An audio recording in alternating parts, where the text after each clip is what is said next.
The envelope sat on Simone Baker's kitchen counter like a coiled snake, cream-colored and elegant, with her name written in perfect calligraphy. She had stared at it for 3 days before finally opening it.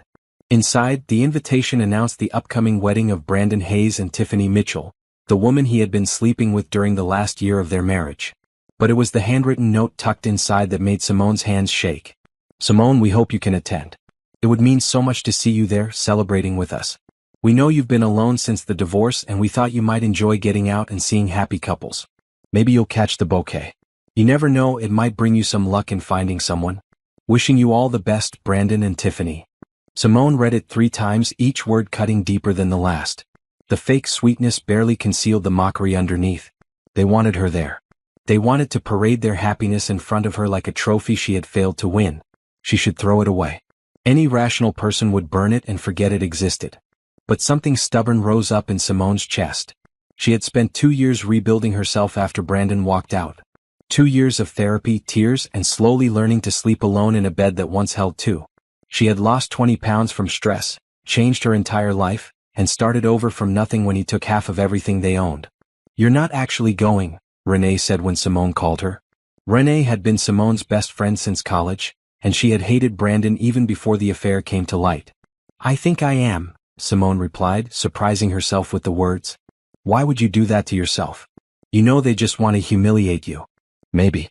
But if I don't go, it means I'm still hiding. Still ashamed. Still letting what he did control my life."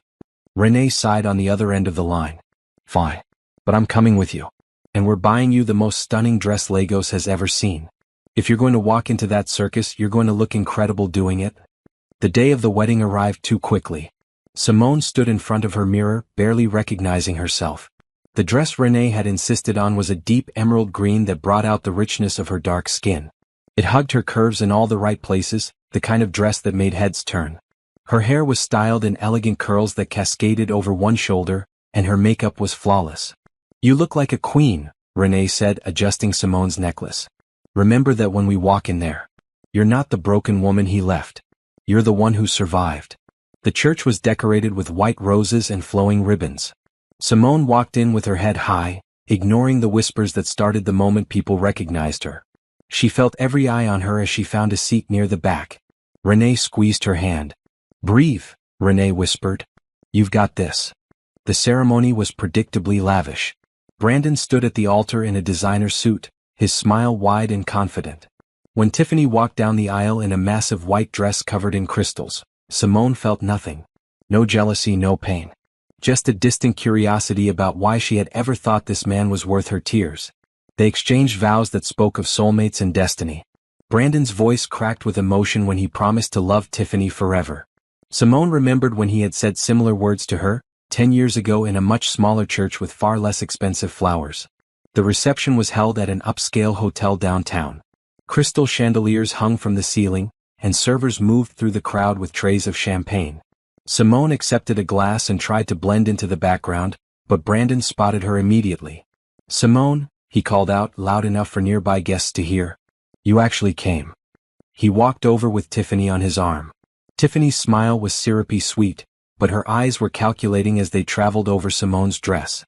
"Of course I came," Simone said smoothly. "Congratulations to you both." "We're so glad," Tiffany gushed, her voice dripping with false sincerity. "It's been 2 years since the divorce? We were worried you might still be upset." "Not at all. I've moved on." Brandon laughed, a sound that made several people turn to look. "Moved on? That's generous.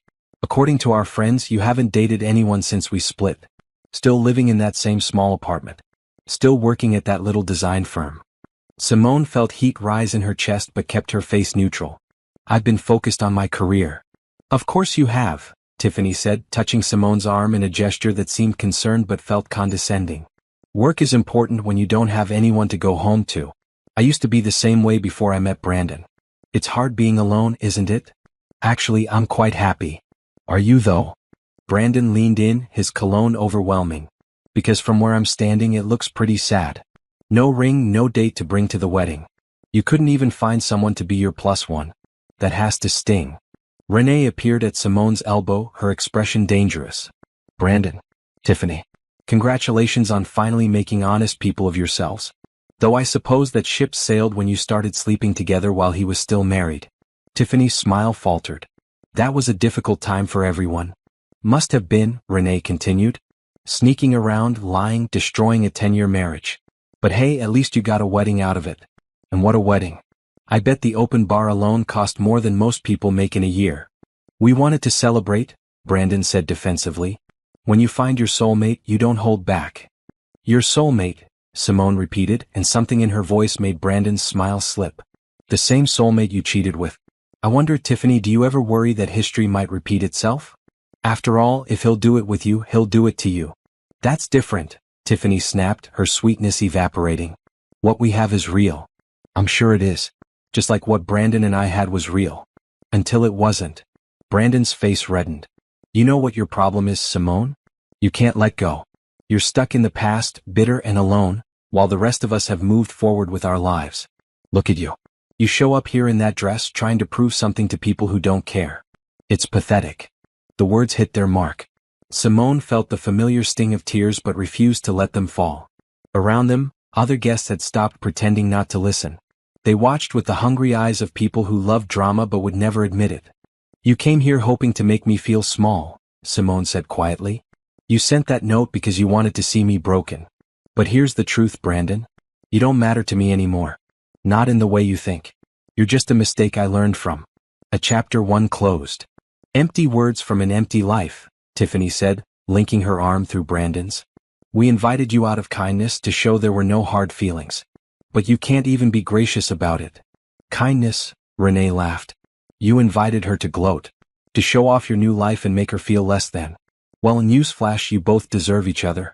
Two cheaters playing house and pretending they won some kind of prize. We're done here, Brandon said coldly.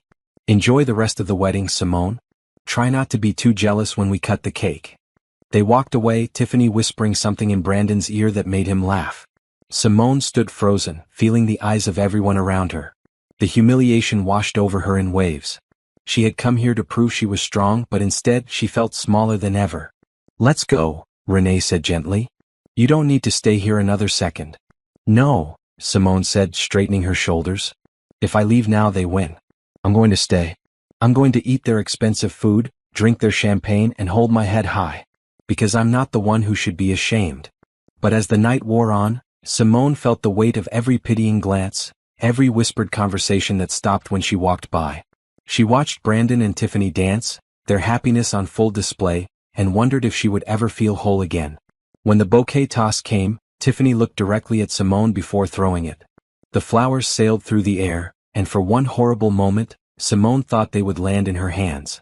But they veered left, caught by a squealing bridesmaid who immediately showed off to her boyfriend.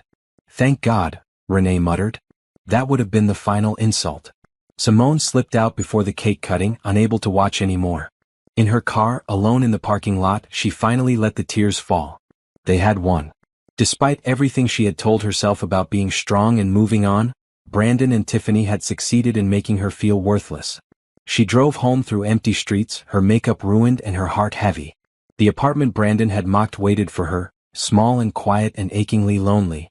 Simone changed out of her beautiful dress and sat on her couch in old pajamas, staring at nothing. Her phone buzzed with a text from Renee. You were incredible tonight. Don't let them take that from you. You're worth 100 of them. But the words felt hollow. Simone looked around her apartment at the life she had built from the ashes of her marriage, and wondered if Brandon was right. Maybe she was stuck. Maybe she was pathetic. Maybe being alone was exactly what she deserved. The worst part was the voice in her head that sounded like Brandon, repeating his words over and over. Bitter. Alone. Pathetic. Empty. Simone went to bed that night promising herself she would prove them wrong. She didn't know how yet, but she would find a way to build a life so full and rich that Brandon's mockery would seem ridiculous. She would become someone so successful and happy that his words would lose their power. But lying in the dark, listening to the silence of her empty apartment, Simone couldn't shake the feeling that maybe, just maybe, he had been right all along. Monday morning arrived with the harsh buzz of Simone's alarm at 6. She dragged herself out of bed, her body heavy with exhaustion.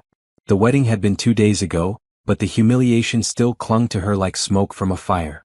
She stood in the shower longer than necessary, letting the hot water wash away the remnants of tears she had cried into her pillow. Today was important. Today she had a presentation that could change everything. Roberts and Associates, the interior design firm where Simone had worked for 5 years, was pitching for the biggest project in company history. A luxury hotel chain wanted to redesign 15 properties across the country, and they were looking for a fresh vision. Simone had spent 3 months developing her proposal, pouring every ounce of creativity into the designs. She dressed carefully in a tailored blue suit that made her feel professional and powerful. The woman in the mirror looked nothing like the crying mess from Saturday night. This woman was capable. This woman was talented. This woman was going to land this contract. "You ready for this?" her boss, Patricia Roberts, asked when Simone arrived at the office. Patricia was a sharp woman in her 60s who had built the firm from nothing and had a nose for talent. "More than ready," Simone replied, settling her portfolio on the conference table. "I've gone over the presentation a dozen times. I know these designs inside and out." "Good. Because our competitors are going to bring their best. We need to stand out." The client arrived at 9 sharp. 3 executives from Montgomery Hotel Group filed into the conference room, all expensive suits and calculating eyes. They introduced themselves briefly before settling into their chairs, notebooks open and ready. Simone took a deep breath and began. "When you stay at a hotel, you're not just renting a room," she started, clicking to her first slide. "You're buying an experience, a feeling, a memory that will stay with you long after checkout. My vision for Montgomery Hotel Group is to create spaces that don't just house guests, but transport them." She walked them through her designs, showing sleek lobbies with soaring ceilings and natural light, guest rooms that balanced luxury with comfort, restaurants that felt intimate despite their size. She had studied each of the 15 properties, understanding their unique locations and clientele, and tailored her designs accordingly. The executives asked questions. She answered them all with confidence, backing up her creative choices with research and data. When she finished, there was a long moment of silence. "This is impressive," the lead executive said finally. "Very impressive. We'll be in touch." They left without committing to anything, which was normal in the industry. But Simone felt good about the presentation. She had done her best work. Now she just had to wait. "You killed it," Patricia said when the clients had gone. "I haven't seen a presentation that strong in years. If we don't get this contract, it won't be because of you." Simone allowed herself a small smile. This was what mattered. Not Brandon's opinion of her life, not Tiffany's fake pity. This was real. This was hers. The rest of the week passed in a blur of regular work and anxious waiting. Simone threw herself into smaller projects, redesigning a boutique hotel lobby and consulting on a restaurant renovation. She worked late every night, partly because she loved her job and partly because going home to an empty apartment felt like admitting defeat. On Wednesday, Renee dragged her out for dinner. "You can't hide and work forever," Renee said over pasta at their favorite Italian restaurant. "I know the wedding was rough, but you need to live your life." "I'm living my life. I'm working on the biggest project of my career." "That's great. But when was the last time you did something just for fun? When was the last time you went on a date?" Simone stabbed at her salad. "I'm not interested in dating right now." "Because of Brandon? You're going to let that cheating jerk dictate your entire romantic life." "It's not about him. I'm just not ready." "It's been 2 years, Simone. At some point you have to let yourself move forward. And I don't mean by working yourself to death. I mean actually living." "I don't know how to do that anymore," Simone admitted quietly. "Brandon was right about one thing. I am alone. And I don't know how to be anything else." Renee reached across the table and grabbed Simone's hand. "You're alone because you're choosing to be. And that's okay if it's really what you want. But I think you're hiding. I think you're scared that if you put yourself out there again you'll get hurt." "Of course I'm scared. You saw what happened. You saw how he talked to me." "I did. And you know what I also saw? A bitter man who peaked early and knows it. Brandon married Tiffany because she worships him and makes him feel important. But you challenged him. You were his equal and he couldn't handle it. So he found someone who would make him feel big. That doesn't make me feel better." "It should. Because it means his opinion is worthless. He's a small man who needs to make others feel smaller. You're better than that. You always have been." Simone wanted to believe her. But the words from the wedding still echoed in her mind. Pathetic. Alone. Stuck. On Friday, Patricia called Simone into her office with an expression that made Simone's heart race. "They chose us," Patricia said, barely containing her smile. "Montgomery Hotel Group called an hour ago. They want you specifically to head the project. They said your vision aligned perfectly with what they're trying to achieve." Simone sat down hard in the nearest chair. They want me? They want you. This is a $5 million contract, Simone. The biggest thing this firm has ever done. And they specifically requested that you be the lead designer. I don't know what to say. Say you'll accept. Because this is going to put you on the map. This is career-defining work. I accept. Of course I accept. Patricia laughed. Good. Because I already told them yes. You start Monday. They're flying you to their headquarters in Miami for a week of meetings and site visits. Pack your bags. Simone left the office in a daze. $5 million. 15 hotels. National recognition for her work. This was everything she had dreamed of when she started in interior design. She called Renee immediately. I got it. I got the contract. Renee screamed so loudly that Simone had to hold the phone away from her ear. I knew it. I knew you would. This is incredible. We're celebrating tonight. I can't. I have to pack. I'm leaving for Miami on Monday. Then we're celebrating Sunday. No arguments. You just landed the deal of a lifetime, and we're going to mark the occasion properly. That night, alone in her apartment, Simone let herself feel proud.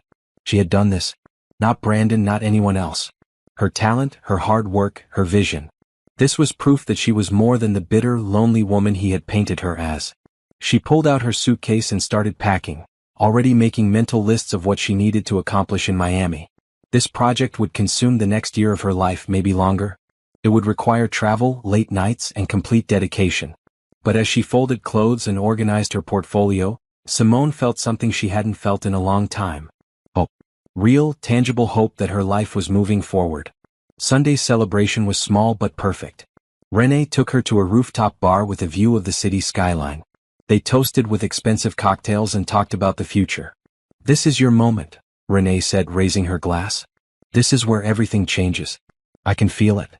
It's just a work project, Simone protested, but she was smiling.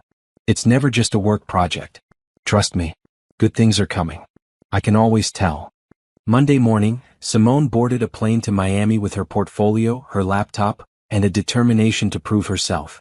The flight attendant offered her champagne, which she accepted. She deserved this. She had earned it. As the plane climbed above the clouds, Simone looked out the window at the shrinking city below.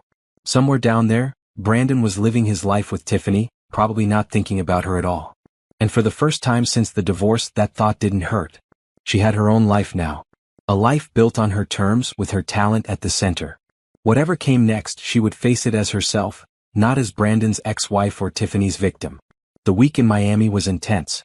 Simone met with Montgomery Hotel Group's entire executive team, toured 3 of their flagship properties, and presented detailed plans for each renovation. They asked hard questions. She gave confident answers. On Wednesday, she met the CEO briefly. He was scheduled to visit one of the properties she was touring, and they crossed paths in the lobby. You must be Simone Baker, he said, extending his hand. I've heard excellent things about your work. Thank you, Mr. Montgomery. I'm honored to be working with your company. Call me Julian. And the honor is ours. Your presentation was the best we've seen in years. I'm looking forward to seeing what you create. He was gone before she could respond, swept away by assistants and phone calls. But Simone felt a flutter of pride. The CEO himself knew her name. This was real. This was happening. She flew back to Lagos on Friday evening, exhausted but energized. Her apartment felt smaller than ever, but it no longer felt like a prison. It was just a place to sleep between projects. Renee came over Saturday morning with coffee and pastries. Tell me everything. Simone described the week in detail, from the hotel tours to the executive meetings to the brief encounter with Julian Montgomery. The CEO knows your name, Renee said, impressed. That's huge. It's a big project. Of course he knows the lead designer. Still, you're making waves. I told you good things were coming. As they sat together eating pastries and talking about the future, Simone realized something had shifted inside her. The wedding felt like it had happened years ago, not weeks. Brandon's words had lost their sharp edges. She was moving forward. Not because she was trying to prove him wrong, but because she had finally remembered who she was. A talented designer. A hard worker. A woman who could build her own happiness without needing anyone's approval. The lonely apartment didn't seem so lonely anymore. It was her space. Her sanctuary. The place where she created the designs that were about to change her career. And if that made her pathetic in Brandon's eyes, then she would gladly be pathetic. Because she had something he would never understand. She had herself. And for now that was enough. 2 months into the Montgomery Hotel project, Simone's calendar was packed solid. She had visited 8 of the 15 properties, met with contractors, suppliers, and local design teams in 4 different states. Her apartment had become a staging ground for fabric samples, paint swatches, and architectural plans. Patricia had given her 2 junior designers to assist, but Simone still worked late into most nights, perfecting every detail. The project was consuming, but in the best way. She fell asleep thinking about color palettes and woke up sketching furniture layouts. "You need a break," Renee insisted during one of their weekly phone calls. Simone had been too busy for their usual dinners. "When was the last time you did something that wasn't work-related?" "I like my work." "I know you do. But you're going to burn out if you don't pace yourself. This project is going to take a year, maybe more. You can't sprint the whole way." "I'm fine." "You're not fine. You're hiding in work the same way you used to hide in your marriage. Take a vacation. Even just a long weekend. Please." Simone looked around her apartment at the chaos of her project. Renee was right. She was exhausted. Her back ached from hunching over her laptop, and she couldn't remember the last time she had done something just for herself. "Fine," she conceded. "I'll take a long weekend. But somewhere quiet. No clubs, no parties. Just rest. Deal. I'll help you book something." 3 days later, Simone found herself on a plane to the Bahamas. Renee had found a small resort on a private island, the kind of place that promised peace and solitude. Simone had packed light, a few sundresses, her swimsuit, and a book she'd been meaning to read for months. The resort was beautiful. White sand beaches, turquoise water, and small cottages scattered among palm trees. Her room had a private deck overlooking the ocean, and the sound of waves immediately began to ease the tension in her shoulders. She spent the first day doing absolutely nothing. She sat on her deck, read her book, napped in the afternoon heat. When evening came, she walked along the beach barefoot, letting the water lap at her ankles. The second day, she ventured to the resort's restaurant for breakfast. The open-air dining area overlooked the ocean, and ceiling fans stirred the tropical air. She ordered fresh fruit and coffee, settling into a table by herself. "Excuse me, is this seat taken?" Simone looked up to find a man standing beside her table, holding a plate of food. He was tall with warm brown skin, dressed casually in linen pants and a simple white shirt. He had kind eyes and a hesitant smile. "All the other tables are full," he explained. "Wedding party checked in this morning. They've taken over the whole restaurant. But if you'd rather eat alone, I understand." Simone glanced around and saw he was right. Large groups filled every other table, all wearing matching shirts that announced Beach Wedding 2024. "It's fine," she said, gesturing to the empty chair. "Please sit." "Thank you. I'm Julian." "Simone." They shook hands across the table, and Simone noticed he had a firm grip and calluses on his palms. Not what she expected from someone staying at such an expensive resort. "First time in the Bahamas?" he asked, cutting into his omelet. "Yes. You?" "I've been a few times. For work mostly. This is my first actual vacation here." They fell into easy conversation. Julian was charming without being pushy, asking about her life without prying. Simone found herself relaxing, enjoying the simple pleasure of talking to someone new. After breakfast, they walked along the beach together. Julian told stories about his work travels, making her laugh with descriptions of business meetings gone wrong and cultural misunderstandings in foreign countries. "What do you do?" Simone asked. "I work in hospitality. Hotels mostly. It's the family business." "That must be interesting. Do you enjoy it?" "Most days. Though it can be lonely, always traveling, never really settling anywhere." Simone understood that feeling more than she wanted to admit. They reached a small beach bar just opening for the day. Julian ordered them fresh coconuts, and they sat on stools with their feet in the sand, sipping sweet coconut water through straws. "Can I ask you something?" Julian said after a moment of comfortable silence. "Sure. You seem sad. Not all the time, but in quiet moments. Like there's something heavy you're carrying around." Simone was surprised by his perceptiveness. "Is it that obvious? Maybe I'm just observant. Or maybe I recognize it because I've been there myself." "Bad breakup. Divorce. 3 years ago. She wanted the lifestyle, not the person. Once she realized that hotels and travel meant work, not glamorous vacations, she lost interest." "I'm sorry." "Don't be. It taught me to value authenticity. Now I'm suspicious of anyone who seems too interested in what I do for a living rather than who I am." "That sounds lonely." It is. But it's better than being with someone who doesn't actually want you. They talked for hours, losing track of time. Julian was easy to talk to, and Simone found herself sharing things she rarely discussed. Not the details of her divorce but the feelings. The loss of identity. The struggle to rebuild. When the sun started to set, they walked back toward the resort together. "Would you like to have dinner with me tonight?" Julian asked. "There's a small restaurant in the main building that's supposed to be excellent." Simone hesitated. This felt like it could become something and she wasn't sure she was ready for that. "Just dinner," Julian added, reading her expression. "Between two people who are both a little lonely and trying to figure out life. No pressure." "Okay. Just dinner." They met at 7. Simone wore a simple red dress that fell to her knees, nothing fancy but flattering. Julian wore dark slacks and a blue shirt, and he smiled when he saw her. Dinner was relaxed. They talked about travel, books, music.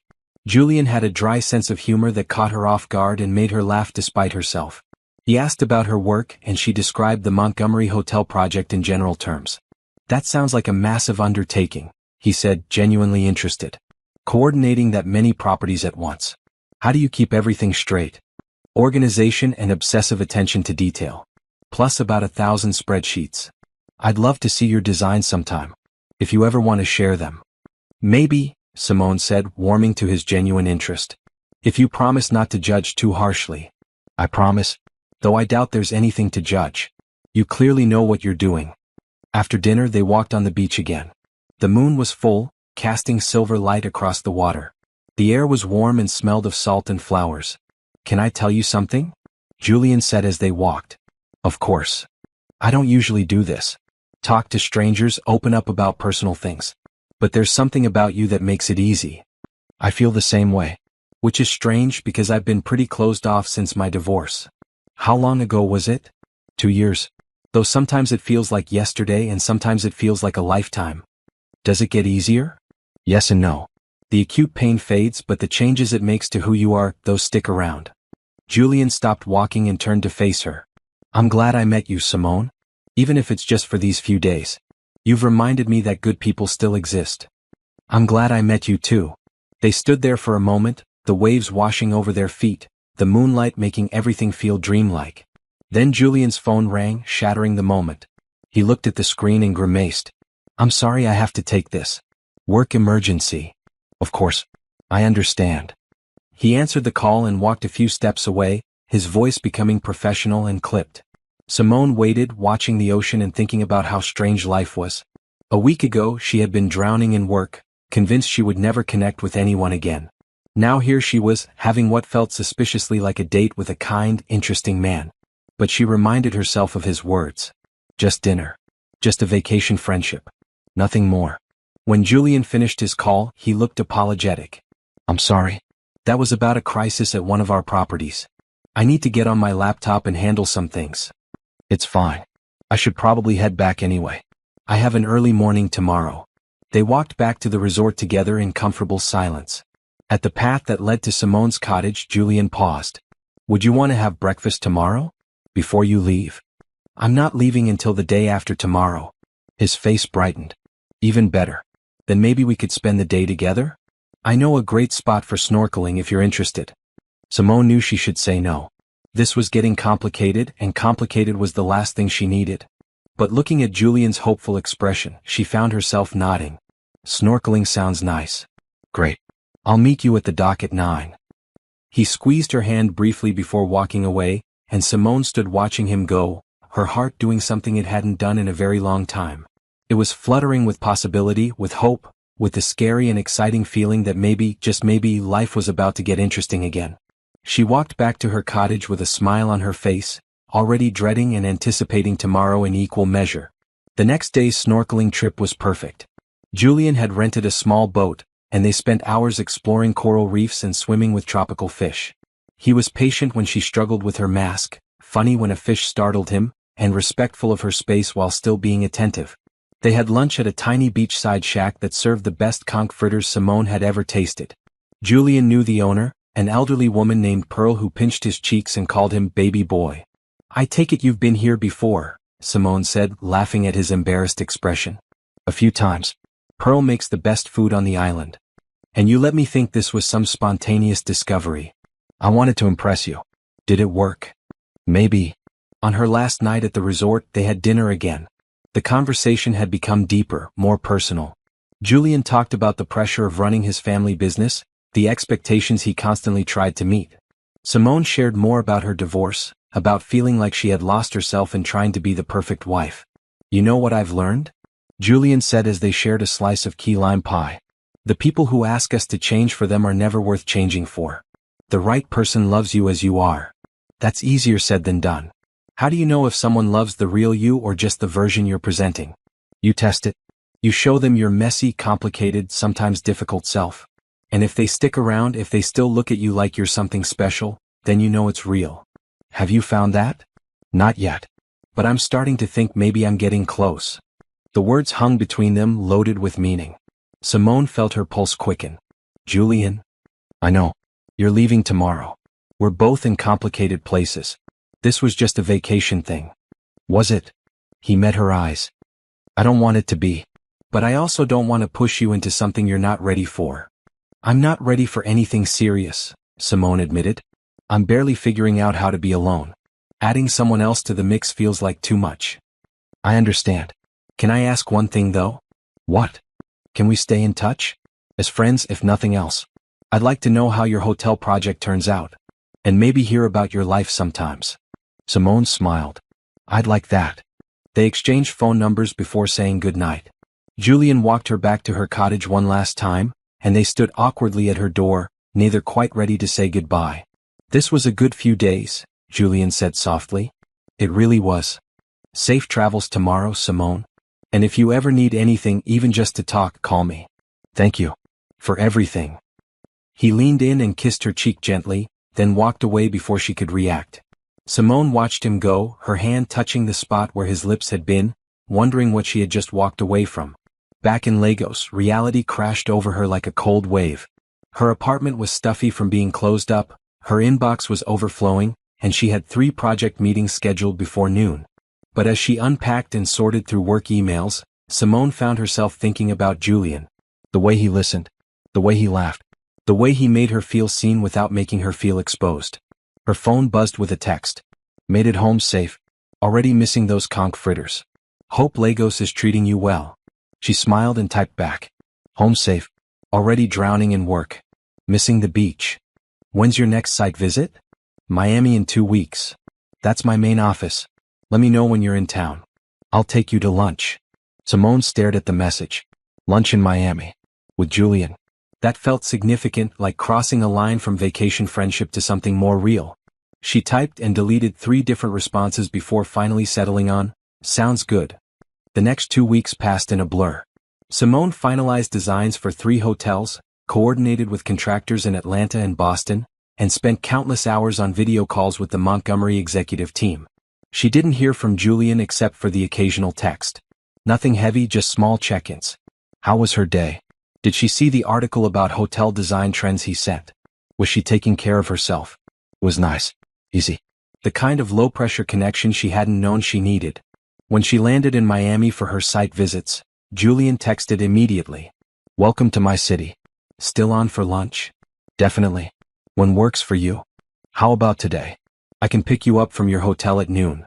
Simone looked at her schedule. She had meetings until 11, then nothing until 3. That works. I'm staying at the Brickell View.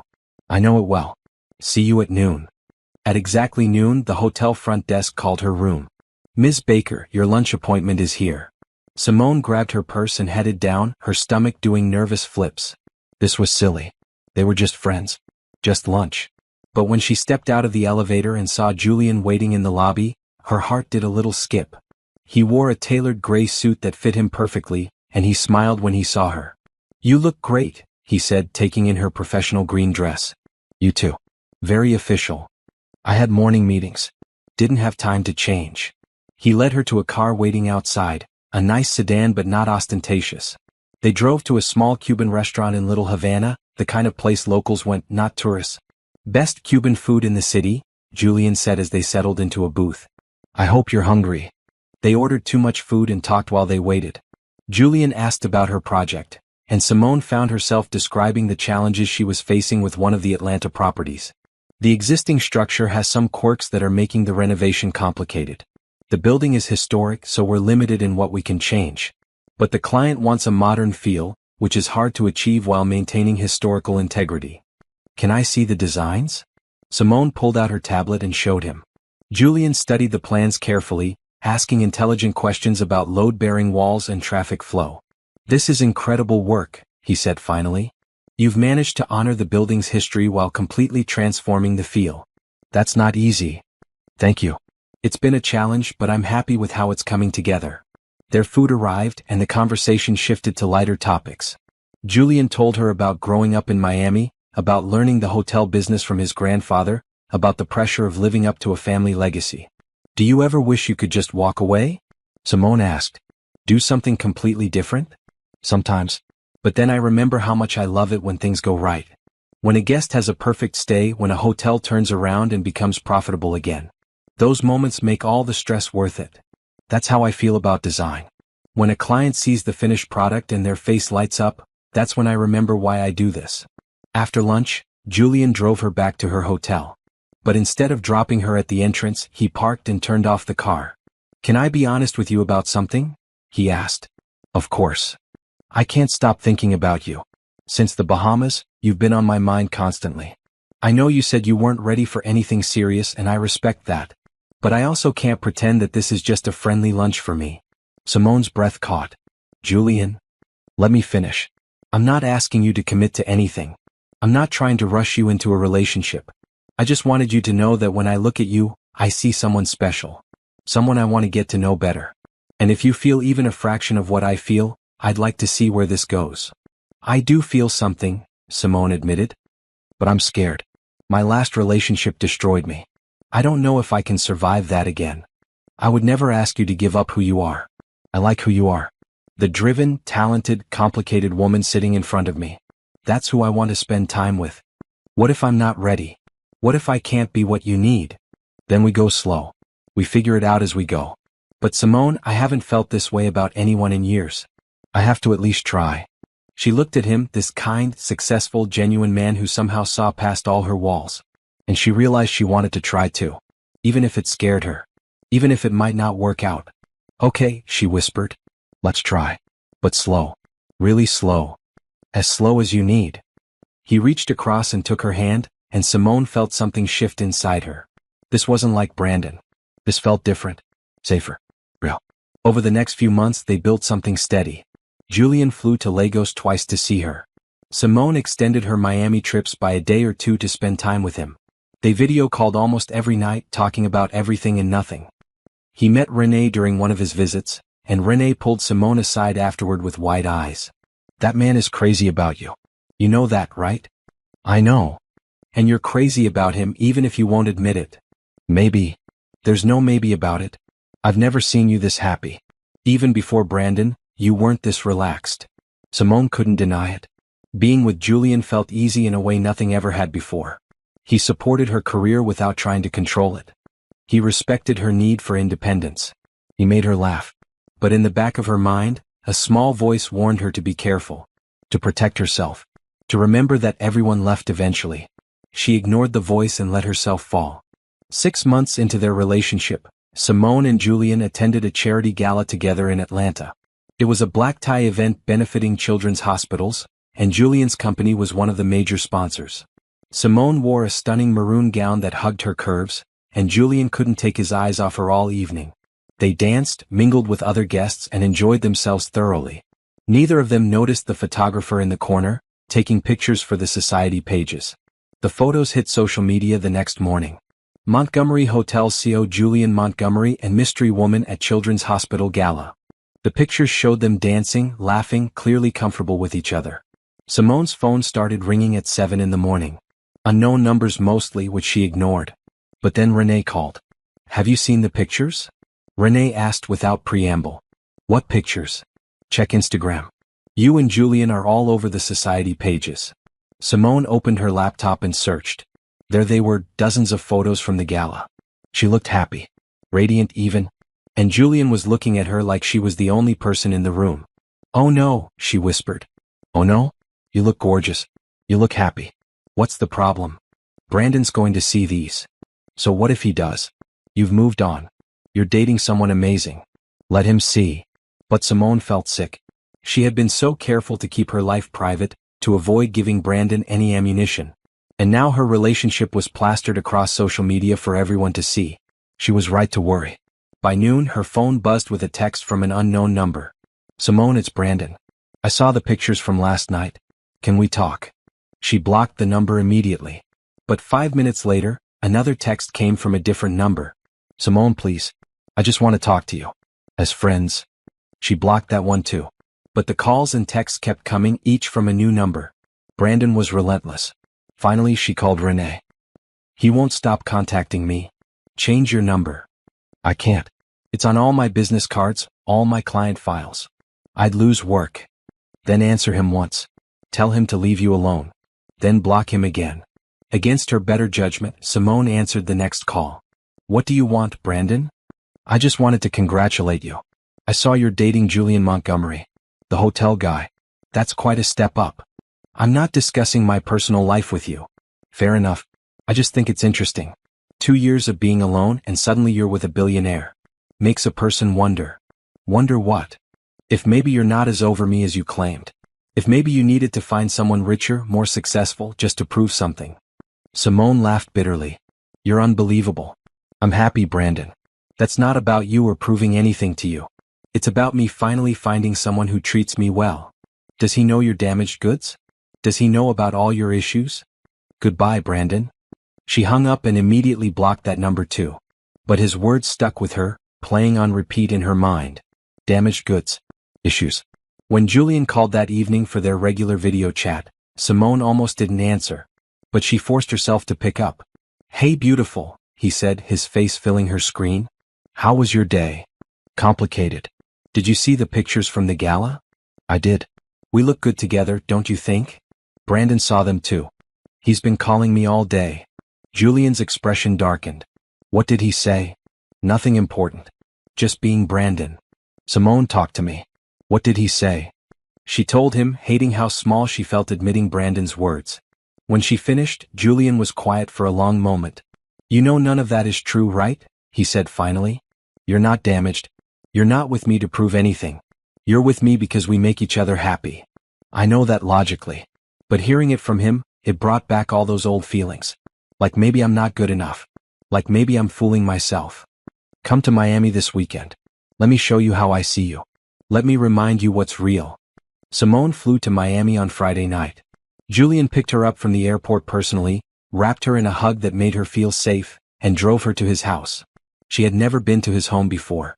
They always met at restaurants or hotels, keeping things neutral. But his house was beautiful, modern and sleek but still warm, filled with books and art. I want you to feel comfortable here, he said as he showed her around.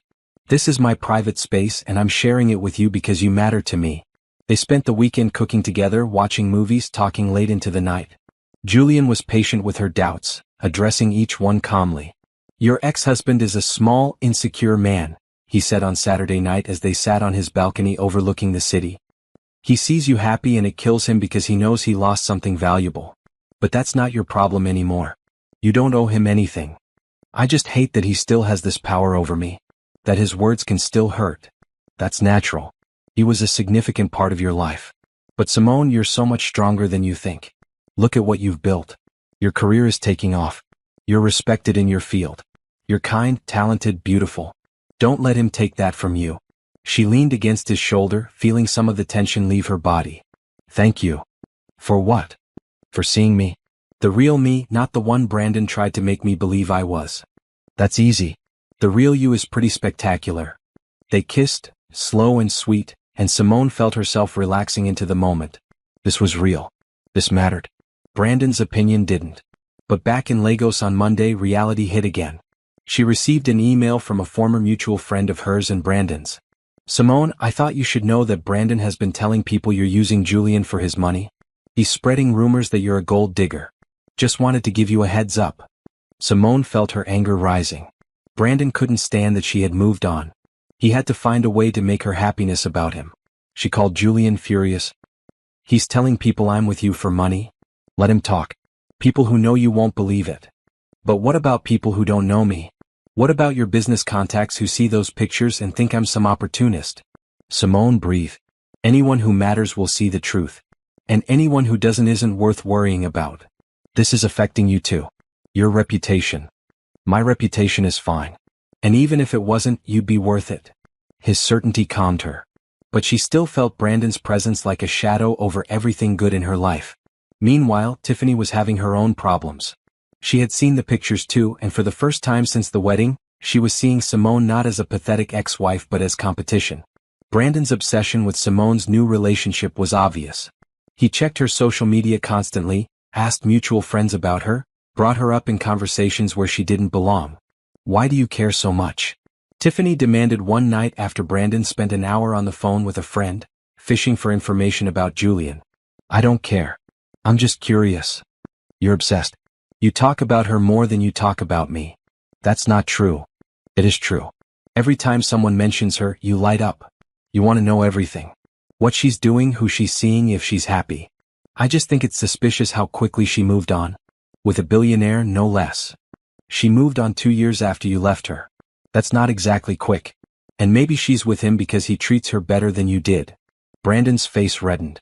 I treated her fine. You cheated on her. You humiliated her at our wedding. You've been calling her nonstop since those pictures came out. Face it, Brandon.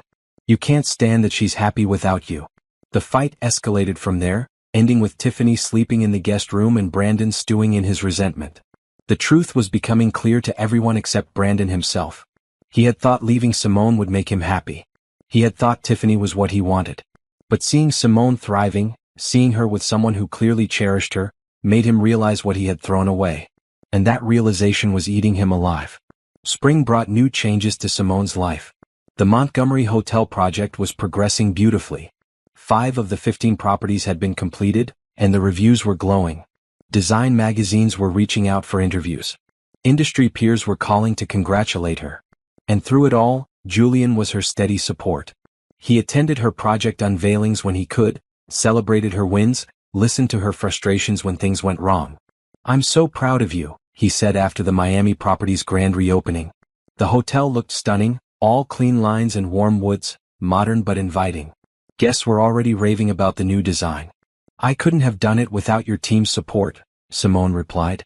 They were standing in the newly redesigned lobby watching guests check in. My team helped with logistics. But the vision was all you. Own that, Simone. You're brilliant at what you do. She smiled, leaning into him slightly. They had been dating for 8 months now and it had stopped feeling scary. Julian had become her best friend, her confidant, her partner in the truest sense. Come meet my grandmother, Julian said suddenly. What? My grandmother. She's in town this week, staying at the penthouse suite. I want her to meet you. Simone felt a flutter of nerves. That's a big step. I know. But she's important to me and you're important to me. I'd like my 2 favorite women to know each other. They took the elevator to the penthouse. Julian's grandmother, Eleanor Montgomery, was a petite woman in her 80s with sharp eyes and an elegant bearing. She wore a beautiful blue dress and pearls, looking every inch the hotel dynasty matriarch. So you're the young woman who's captured my grandson's attention, Eleanor said, studying Simone carefully. It's lovely to meet you, Mrs. Montgomery. Call me Eleanor. And sit down, child. Let me look at you properly. Simone sat, trying not to fidget under Eleanor's scrutiny. Julian had warned her his grandmother was formidable, but nothing quite prepared her for the reality. Julian tells me you're an interior designer. Working on our hotels. Yes, ma'am. I've been fortunate to lead the renovation project. Fortunate nothing. My grandson doesn't hire people out of charity. You must be talented. Show me your work. Simone pulled out her tablet and walked Eleanor through the completed projects. The old woman asked pointed questions, clearly knowledgeable about design and architecture. You have a good eye, Eleanor said finally. Clean lines, practical luxury. That's harder to achieve than most people think. Too many designers these days focus on flash over function. Thank you. I believe a space should be beautiful but also livable. Eleanor smiled, the first warm expression she had shown. I like this one, Julian. She has sense. They spent the afternoon with Eleanor, listening to her stories about building the Montgomery Hotel empire with her late husband. She was sharp, funny, and surprisingly modern in her views. Don't let him rush you into anything, Eleanor told Simone privately while Julian took a phone call. My grandson is smitten, but that doesn't mean you should lose yourself. Keep your career, keep your independence. The best marriages are between equals. Were you equal with your husband? We became equals. When I married him, I was just a secretary at his first hotel. But I learned the business, worked my way up. By the time we retired, we were true partners. That's what I want for Julian. Someone who can stand beside him, not behind him. The approval from Eleanor felt significant. Julian was clearly close to his grandmother, and her blessing seemed to matter to him deeply. As they drove Simone home that evening, Julian was practically glowing. She loved you, he said. I could tell. She's incredible. So sharp and strong. She built half this company. My grandfather had the vision, but she had the business sense to make it sustainable. I've always wanted to find someone like her. Someone with fire and intelligence and drive. No pressure, Simone joked. I'm serious. You remind me of her. The way you fight for your vision, the way you don't back down when people challenge you. That's what I fell for. They had reached Simone's apartment. Julian walked her to the door as he always did. Can I tell you something? He said, taking both her hands in his. Of course. I'm falling in love with you. Actually, I think I've already fallen. I just wanted you to know. Simone's breath caught. Julian? You don't have to say it back. I just needed you to know how I feel. You're the best thing that's happened to me in years, and I'm not going to hide that. He kissed her gently and walked away, leaving Simone standing in her doorway with her heart racing. Inside, she leaned against the closed door, trying to process what had just happened. Julian loved her. This successful, kind, wonderful man loved her. And the terrifying thing was she loved him too. She called Renee immediately. He said he loves me. And I think I love him back. Then tell him, you coward. What if it doesn't work out? What if I'm wrong about him? What if he leaves like Brandon did? Simone, listen to me. Julian is not Brandon. He has shown you nothing but respect and support for 8 months. He introduced you to his grandmother, for God's sake. That man is in this for real. But what if? Stop. You can't live your life in what ifs. Brandon broke your trust, but you can't punish Julian for that. Either you believe in this relationship or you don't. But if you do, you have to actually participate in it. Simone knew Renee was right. She had been holding back, keeping part of herself protected, just in case. But Julian deserved better than half measures. The next day, she showed up at Julian's office unannounced.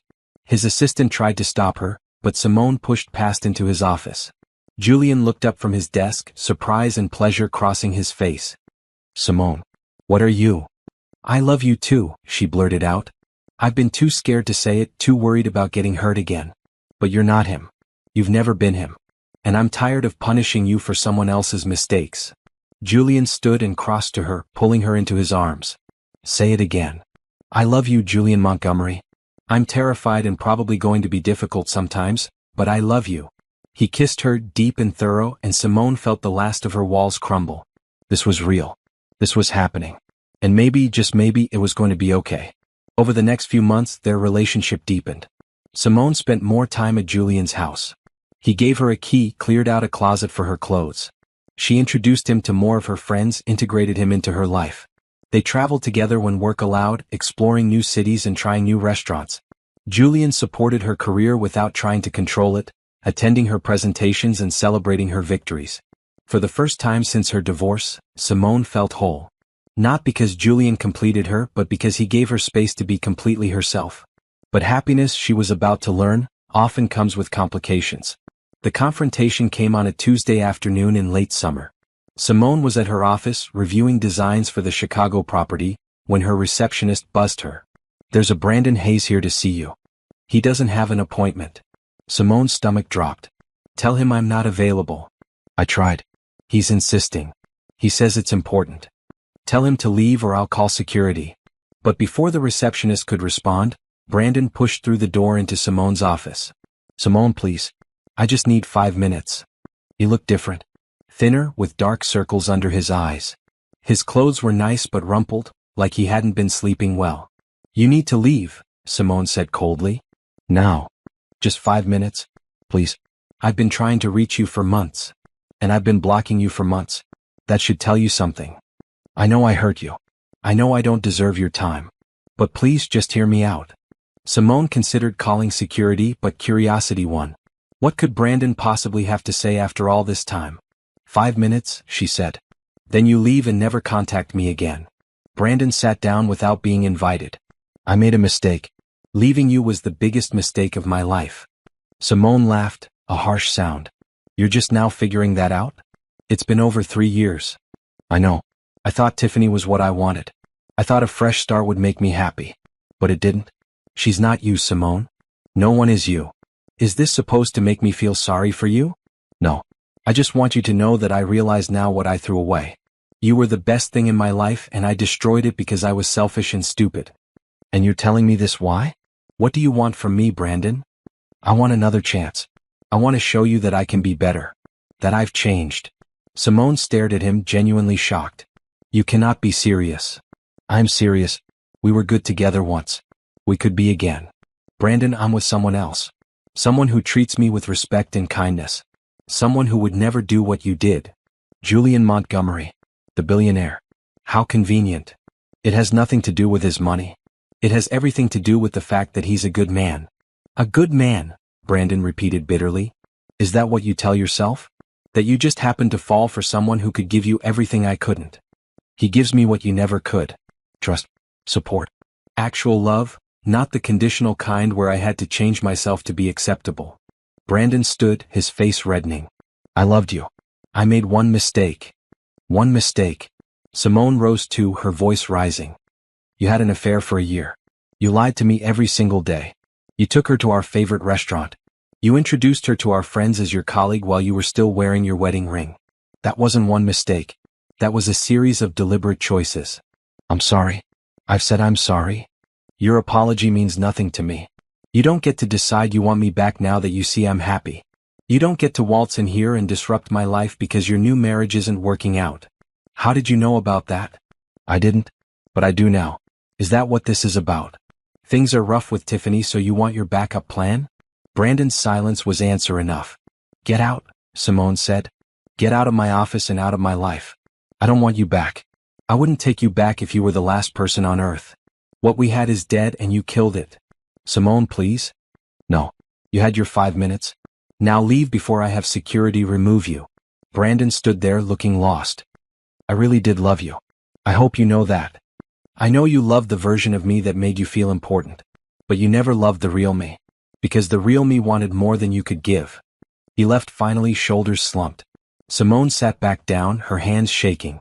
The confrontation had drained her, bringing up feelings she thought she had buried. Her phone rang. Renee. Brandon just called me, Renee said without preamble. He's looking for you. Please tell me you didn't meet with him. He showed up at my office. What did he want? Me. Apparently, his marriage is falling apart and he decided I was the solution. You told him no, right? Of course I told him no. I'm with Julian. I'm happy. Why would I go back to someone who treated me like garbage? Because he knows how to get in your head. Please tell me you're okay. I'm fine. Angry but fine. Simone hung up and tried to return to work, but she couldn't focus. Brandon's words kept echoing in her mind. Was she with Julian just to prove something?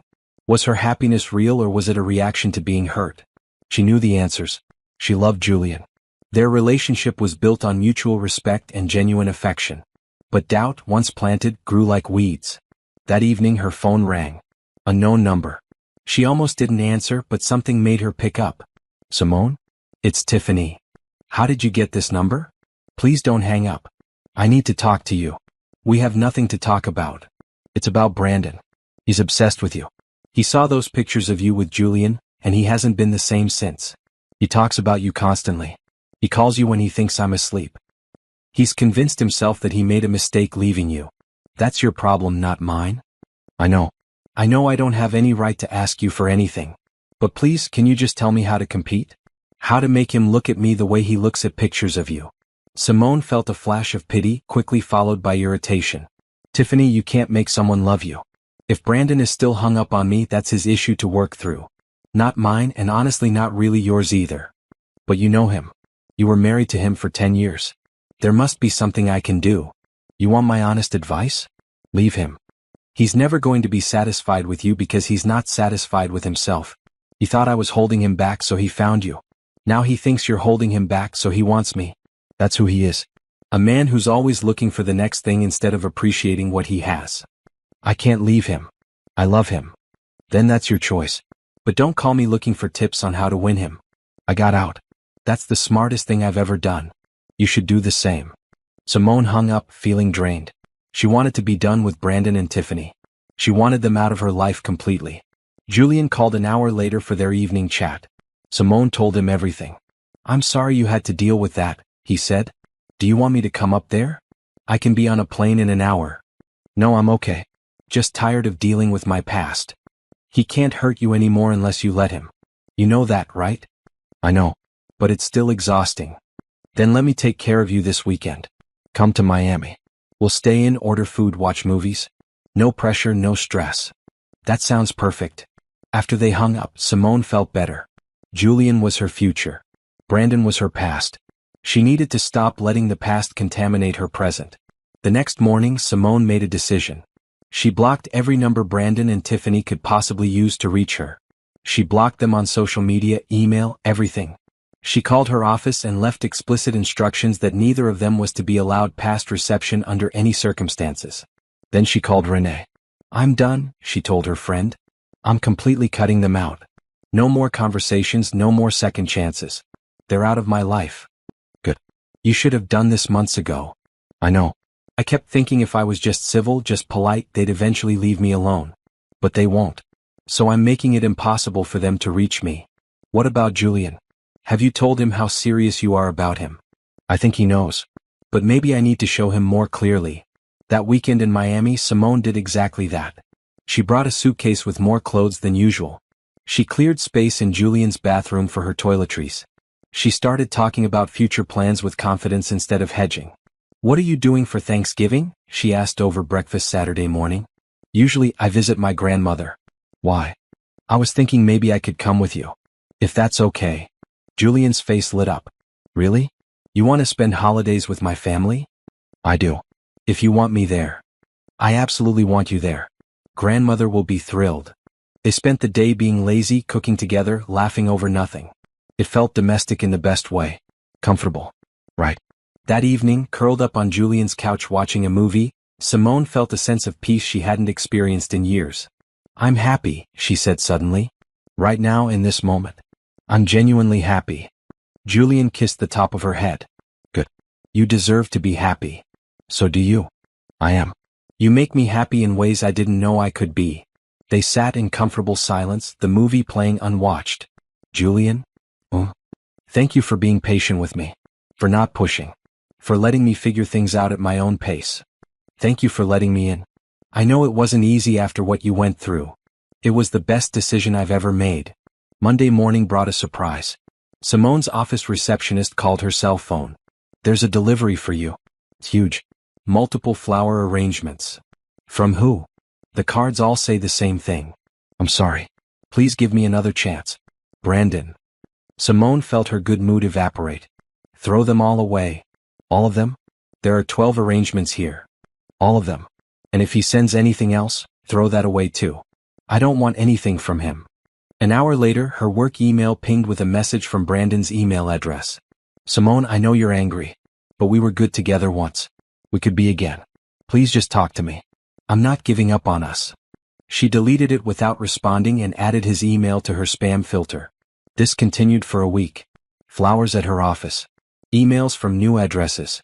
Even a handwritten letter delivered by courier. Simone threw everything away unread and unopened. She refused to engage. Julian noticed her stress. Is he still bothering you? He's sending things. But I'm not accepting them or responding. He'll get tired eventually. Do you need me to handle it? I can have my lawyers send a cease and desist. Not yet. I don't want to escalate. I just want to ignore him until he gets the message. But Brandon wasn't getting the message. If anything, her silence made him more determined. The breaking point came when he showed up at one of her project sites in Boston. Simone was doing a walkthrough with contractors when she saw him talking to her assistant. What are you doing here? She demanded, striding over. I came to see you. To see your work. This is impressive, Simone. You've really grown as a designer. You need to leave. Now. Can't we just talk? Like adults? I am being an adult. I'm setting boundaries. You violated them. Leave. I flew all the way here. Just give me 5 minutes. No. You don't get 5 minutes or 5 seconds. Leave or I call the police. Brandon's face hardened. You're really choosing him over me? A man you've known less than a year over 10 years of history? I'm choosing myself. That's what you can't understand. This isn't about Julian. It's about me finally realizing I deserve better than what you gave me. I can give you better. I've changed. I don't care. I don't want you. Not your improved version, not any version. I want you out of my life permanently. She walked away, leaving him standing there.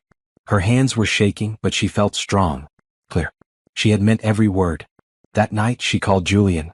I need you to send that cease and desist letter. Brandon is out of control.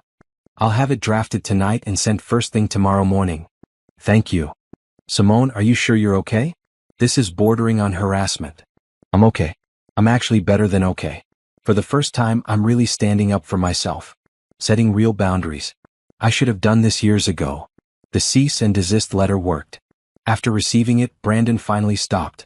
No more flowers, no more emails, no more surprise visits. Simone felt like she could breathe again. Tiffany called one last time from yet another new number. Simone, please. He's making both our lives miserable. Can't you just talk to him? Give him closure? I've given him all the closure he deserves. I told him no. Multiple times. What else do you want from me? I just want my husband back. The man I married. Then you need to accept that the man you married is deeply flawed. He's chasing an idealized past that never really existed. That's not my problem to fix. It's his. And honestly, it's yours too if you choose to stay with him. You're heartless. No. I'm healed. There's a difference. Good luck, Tiffany. She hung up and blocked that number too. A few days later, Renee called with news. So I heard through the grapevine that Brandon and Tiffany are separating. Good for them. You don't care? Not even a little bit. They made their choices. They get to live with the consequences. Wow. You really are over him. Completely. Totally. 100% over him. And it was true. Simone felt nothing when she thought about Brandon now. No anger, no hurt, no satisfaction at his troubles. Just indifference. She had chosen herself. And in doing so, she had found real happiness. Fall arrived with cooler temperatures and changing leaves. Simone's project was nearing completion. 13 of the 15 hotels had been finished, and the remaining 2 were in final stages. Industry awards nominations started rolling in. Simone's work was being recognized nationally, with invitations to speak at conferences and write for prestigious design magazines. You're going to win, Julian said confidently when she showed him the nomination list. Your work is exceptional. There's a lot of competition. None of them are you. They were spending more time together now. Simone had basically moved into Julian's house, though she kept her apartment for appearances and storage. Her toothbrush was in his bathroom, her clothes in his closet, her books on his shelves. It felt natural. Easy. Right. Eleanor visited again in October, staying for a week. She and Simone had developed a genuine friendship, texting regularly and talking on the phone about business and life. When are you going to make an honest woman of her? Eleanor asked Julian bluntly over dinner one night. Julian nearly choked on his wine. Grandmother. What? I'm 83. I don't have time for subtlety. You love her. She loves you. What are you waiting for? Simone blushed. Eleanor, it's only been a year. Time is irrelevant when you know. I knew your grandfather was the one after 3 months. We were married 6 months later and stayed together for 58 years. That's different. Times were different. Nonsense. Love is love no matter the era. If you want to wait, that's fine. But don't wait because you're scared. Fear is a terrible reason to delay happiness. After Eleanor left, Julian brought it up. She's not wrong, you know. About what? About us. I do want to marry you. Eventually. When you're ready. Simone's heart raced. Julian? I'm not proposing right now. I just want you to know that's where I see this going. You're it for me, Simone. Endgame. You're it for me too, she admitted. But marriage scares me. After Brandon? I know. And I'm not going to rush you. We'll get there when we get there. But the seed had been planted. Simone found herself thinking about marriage more often. What it would mean to marry Julian. How it would be different from Brandon. In November, the industry awards were announced. Simone won Designer of the Year. The awards ceremony was a black tie gala in New York. Simone wore a stunning green gown and Julian wore a classic tux. They walked the red carpet together, photographers shouting for their attention. When Simone's name was called as the winner, Julian stood and applauded louder than anyone. She walked to the stage in a daze, accepted the Crystal Award, and gave a speech thanking her team and clients. "And thank you to Julian Montgomery," she said, finding him in the crowd, "for supporting my vision and trusting me with his family's legacy." The after-party was full of congratulations and networking. Simone met designers she had admired for years, received job offers from major firms, and basked in the recognition she had worked so hard for. "You're incredible," Julian whispered in her ear during a quiet moment. "Watching you accept that award, I've never been more proud of anyone in my life. It feels surreal." "It's real. You earned it. Own it." The next morning they flew back to Miami. Simone was exhausted but happy, her award packed carefully in her carry-on. "I have a surprise for you," Julian said as they drove from the airport. "Well, a question really?" "A question?" He pulled into the parking lot of the first hotel Simone had redesigned for Montgomery Hotels. The Miami Beach property that had started everything. "Why are we here? Come with me." He led her inside to the restaurant, which was closed to regular diners but set up for a private dinner. Candles flickered on a single table set for two, overlooking the ocean. "Julian, what is this?" "Sit. Please." They sat, and servers appeared with champagne and appetizers. The food was exquisite, the view breathtaking. But Simone could barely focus on any of it. Julian seemed nervous, which was unusual for him. After the main course, he stood and came around to her side of the table. "Simone Baker, I've been thinking about how to do this for months. Grandmother told me to keep it simple. Renee told me to make it grand. I decided to do what felt right for us." He pulled a small box from his pocket and knelt down. Simone's breath caught. "You came into my life when I had given up on finding real partnership. You showed me what it means to be with someone who challenges me, supports me, and loves me for who I actually am. You're brilliant, kind, strong, and beautiful.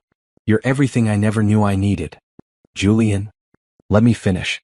This hotel is where we really started working together, where I first saw your vision come to life. It feels right to do this here, in the place where our partnership began. Simone, will you marry me? Will you be my partner in everything? Will you let me spend the rest of my life making you as happy as you make me?" He opened the box to reveal a stunning ring. Not ostentatious but perfect. A simple band with a beautiful diamond that caught the candlelight. Simone realized she was crying. Happy tears falling freely. "Yes," she whispered. "Yes, I'll marry you."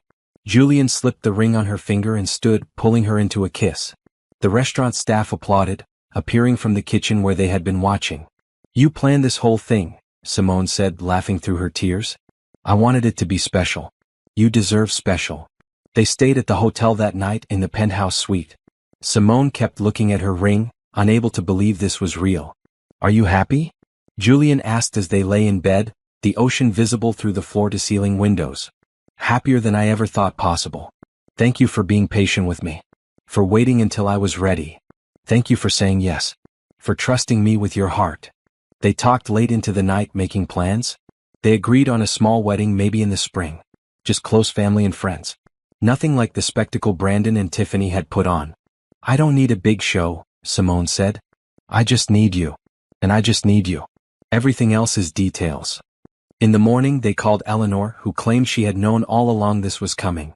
"About time," she said, but Simone could hear the smile in her voice. "Welcome to the family, dear. Officially."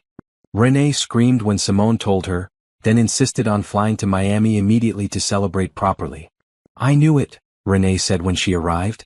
"I knew from the Bahamas that you two were endgame. I didn't know. I was too scared to see it. But you're not scared anymore." "No, I'm not scared. I'm ready for this. For him.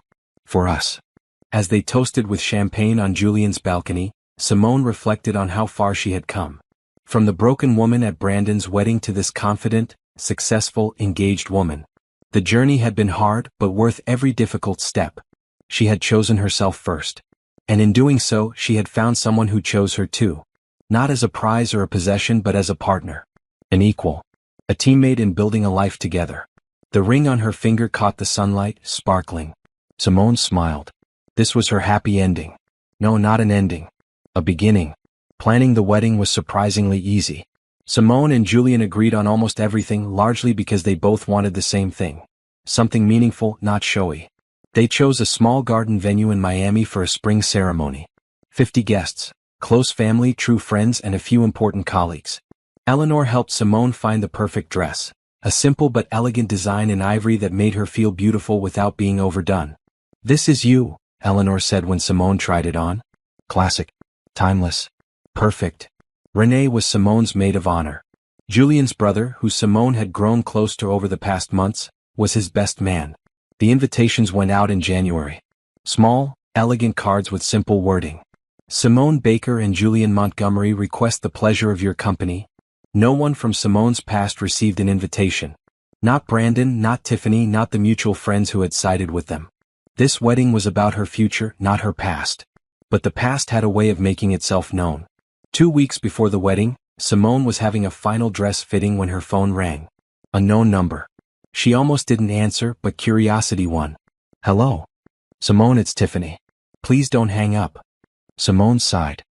"How did you get this number?" "I just wanted to say congratulations. I saw the announcement in the paper. I'm happy for you." "Thank you. Is that all?" "I also wanted to apologize. For everything. For the affair, for the wedding, for calling you when Brandon was harassing you. I handled all of it badly. Tiffany, I appreciate the apology. But I've moved on. I don't need this conversation." "I know. I just wanted you to know that you were right. About everything. Brandon and I are divorced now. Turns out you can't build a marriage on lies and betrayal. I'm sorry it didn't work out. But I did try to warn you." "You did. I should have listened. He never stopped comparing me to you. Never stopped talking about what a mistake he made. It was exhausting. That must have been hard." "It was. But it taught me something. I deserve better too. We both do. I just wanted to say that I understand now why you left. Why you refused to take him back. You were stronger than I was. You found your strength eventually. That's what matters." There was a long pause. "Will you be happy with Julien? Is he good to you?" "He's wonderful. We're building something real together. Based on honesty and respect." "Good. You deserve that. You always did." After they hung up, Simone felt a strange sense of closure. Tiffany's apology didn't change the past, but it acknowledged the truth. They had both been hurt by Brandon. They had both survived. A few days later, a package arrived at Simone's office. Inside was a handwritten letter from Brandon. She almost threw it away unread. But something made her open it. "Simone, I heard about your engagement. I'm not going to lie and say I'm happy about it. Part of me is jealous, wishing things had been different between us. But mostly I'm sorry. I'm sorry for how I treated you. For the affair, for the mockery, for not appreciating what I had until it was gone. You were the best thing in my life and I destroyed it because I was selfish and immature. I don't expect forgiveness. I don't deserve it. I just wanted you to know that I understand now what I lost. I hope Julien treats you the way you deserve to be treated all along. I hope you're happy. I hope you forget I ever existed and build an amazing life. You earned it. Signed, Brandon." Simone read it twice, then carefully folded it and put it away. She didn't need his apology. But it was nice to hear him finally acknowledge the truth. She didn't respond. There was nothing left to say. The final weeks before the wedding flew by. Simone completed her last Montgomery hotel project to rave reviews. She officially moved all her belongings into Julien's house. She merged her life with his in 1,000 small ways. The night before the wedding, Eleanor hosted a small dinner for immediate family. She raised a toast to Simone and Julien. "To my grandson and his bride. May your marriage be as strong and loving as mine was. May you face every challenge as partners. May you remember that love is a choice you make every single day, not just once at an altar." "Hear, hear," everyone echoed, clinking glasses. Later, as tradition dictated, Simone and Julien spent the night apart. René stayed with Simone at a hotel suite, helping her relax and prepare. "Nervous?" René asked as they did face masks and drank champagne. "Not even a little bit." "Is that weird?" "No. It's perfect. It means you're sure." "I'm sure. Julien is my person. This is my life. Everything that happened before led me here." "Even Brandon?" "Especially Brandon. If that hadn't fallen apart, I would never have found this. Sometimes the worst thing that happens to you leads to the best thing." The wedding day dawned bright and clear. Simone woke feeling peaceful and excited. This was it. The beginning of her new chapter. Getting ready was fun, surrounded by René and Julien's sister and Eleanor. They laughed and took pictures and helped Simone into her dress. When she looked in the mirror, she barely recognized herself. Not because she looked different, but because she looked happy. Genuinely, radiantly happy. The ceremony took place in a garden filled with spring flowers.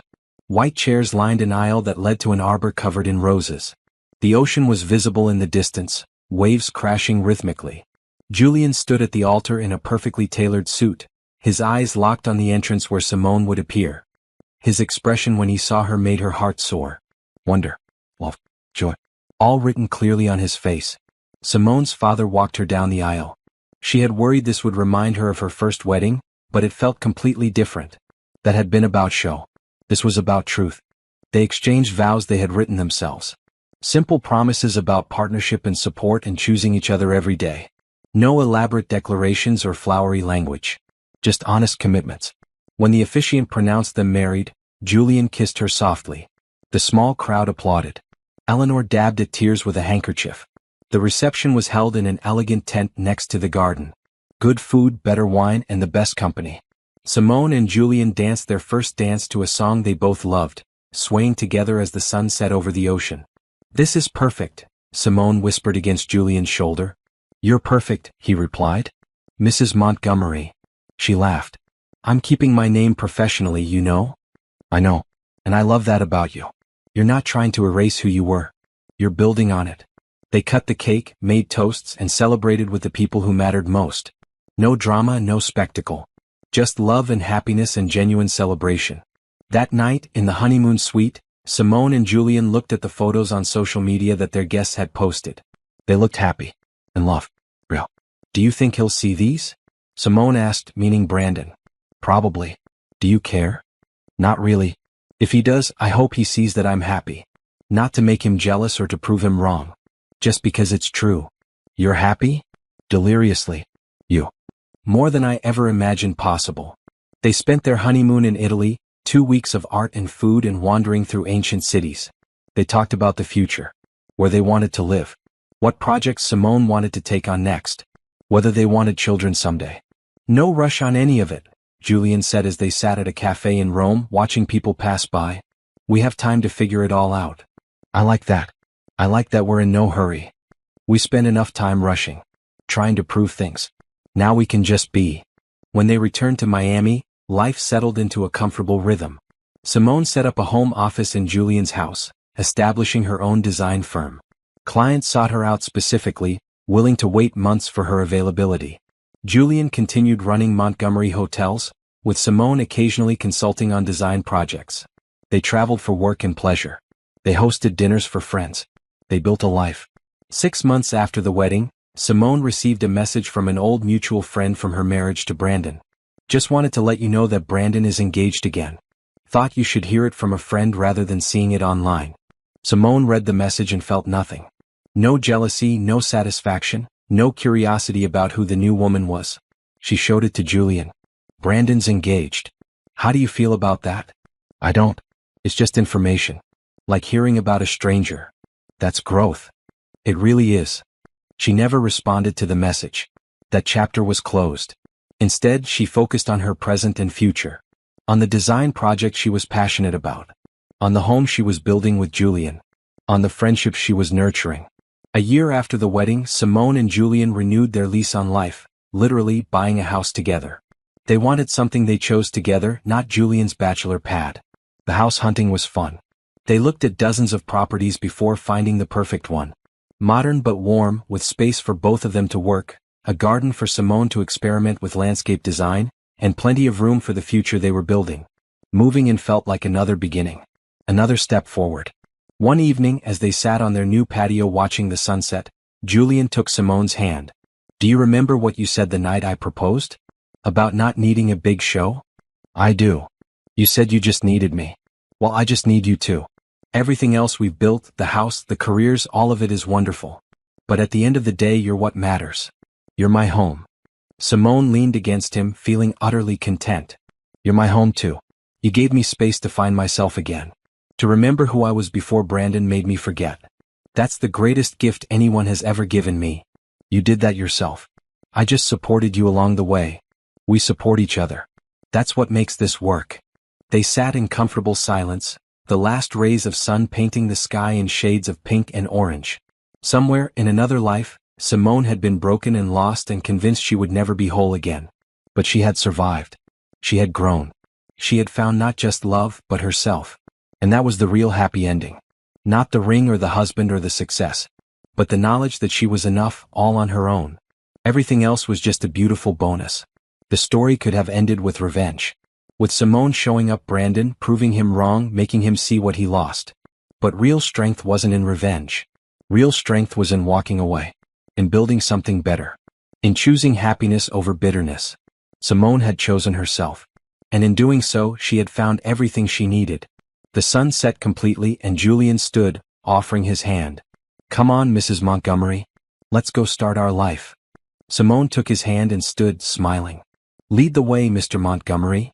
Together they walked into their house, into their future, into the life they had chosen to build together. A life based on truth, trust, and genuine love. And somewhere in Lagos, in an apartment Simone no longer owned, in a life she no longer lived, her past faded into memory. Not forgotten, but transformed into lessons learned and strength earned. The woman who had cried at Brandon's wedding was gone.